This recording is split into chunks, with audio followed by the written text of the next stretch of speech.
Now listen carefully and answer questions 31 to 40. Good morning.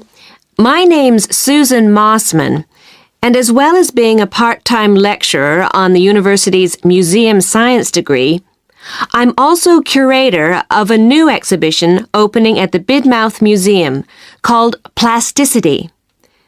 This traces the history of plastics and ways they are being developed and used today. The first type of plastic was originally developed in response to a call from the makers of sports equipment. Animal-derived materials were becoming extremely expensive, so manufacturers launched a competition to find an alternative to ivory for making pool and billiard balls. Although various forms of plastic were developed, none of them were good enough to win the competition. But the inventors knew they were onto a good thing and started researching a variety of different substances, partly based on organic material, what we call semi-synthetics. One of the early semi-synthetic materials produced was the first commercially produced celluloid, or plastic film, which was made by dissolving cotton in a strong acid, such as nitric acid. Unfortunately, this had a tendency to explode, so technicians had to be very careful with it. They also experimented with making plastics out of products derived from milk, but this didn't really work, and efforts were therefore concentrated on other organic material. One of the first uses of plastic was in the production of artificial fabric, and the earliest successful one was a substitute for silk.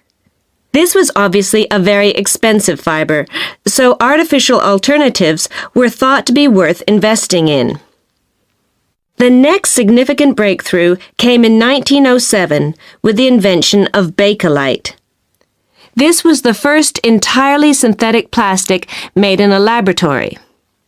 It was invented by Hendrik Baekeland, a chemist who had made a fortune from producing paper used in photographic processes. Bakelite is a pretty unusual type of plastic because it actually gets hard when it's heated, whereas most other plastic becomes more malleable when hot. That is, they become more plastic, which is, of course, where the name for the category of materials comes from. So, strictly speaking, bakelite isn't a plastic at all.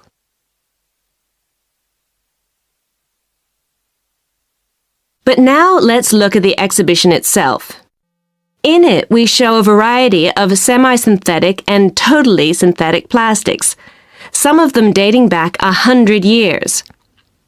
Some of the older plastics on display are unstable.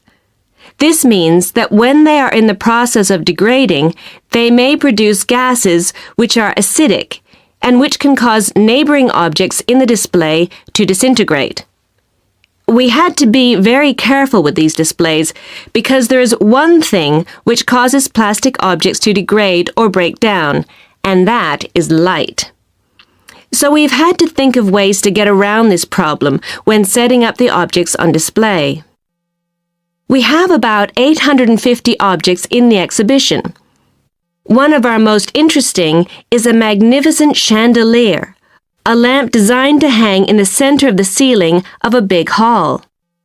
It's only when you look carefully that you can see this is a wonderful example of recycling. It's made entirely of pens, ones which we use and throw away every day.